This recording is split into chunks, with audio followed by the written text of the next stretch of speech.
জলাবদ্ধতা নিরসনে এই দেশে তো কেউ ওভাবে করে নাই। লক্ষ লক্ষ কোটি টাকা বরাদ্দ হয় কিন্তু কাজ তো হয় না।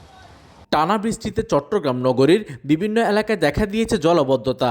এতে চরম দুর্ভোগে পড়েছেন সাধারণ মানুষ, শিক্ষার্থী ও পথচারীরা। রোববার রাত থেকে শুরু হওয়া বৃষ্টি সোমবার সকালেও অব্যাহত থাকায় নগরীর জলাবদ্ধতা পরিস্থিতি আরও অবনতি হয়েছে। তার মধ্যে রাহাত্তারপুল, বাকলিয়া, চকবাজার, নিউ মার্কেট, রিয়াজউদ্দিন বাজার, কাপাসগোলা ও কাতালগঞ্জ সহ বিভিন্ন এলাকায় কোথাও হাঁটু সমান আবার কোথাও কোমর সমান পানি জমেছে।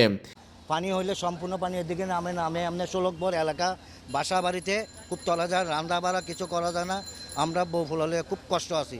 যখনই বৃষ্টি হয় সামান্য বৃষ্টিতেই ভিজে যায় আর কি, বুঝছেন তো।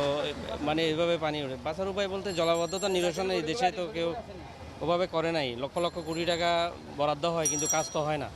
এদিকে আবহাওয়া অফিসের কর্মকর্তা মোহাম্মদ ইসমাইল ভূঁইয়া গণমাধ্যমকে জানান, সোমবার সকাল 9টা পর্যন্ত গত 24 ঘন্টায় চট্টগ্রামে 189 মিলিমিটার বৃষ্টিপাত রেকর্ড করা হয়েছে। এর মধ্যে সকাল 6টা থেকে 9টা পর্যন্ত 3 ঘন্টায় বৃষ্টিপাত হয়েছে 81 মিলিমিটার। এ সময় তিনি আরও জানান, লঘুচাপের প্রভাব ও মৌসুমী বায়ুর কারণে চট্টগ্রামে আরও 2 থেকে 3 দিন বৃষ্টিপাত হতে পারে। এদিকে বিভিন্ন সড়কে জলাবদ্ধতার কারণে ধীরগতিতে চলছে যানবাহন। পানি মাড়িয়ে চলাচল করতে হচ্ছে পথচারীদের। সবচেয়ে বেশি ভোগান্তিতে পড়েছেন অফিসগামী মানুষ ও শিক্ষার্থীরা। অনেক এলাকায় জলাবদ্ধতার কারণে স্বাভাবিক যান চলাচলও ব্যাহত হচ্ছে। প্রতিনিধির তথ্য ও পাঠানো চিত্রে ডেস্ক নিউজ, দিগন্তের বার্তা 24, চট্টগ্রাম।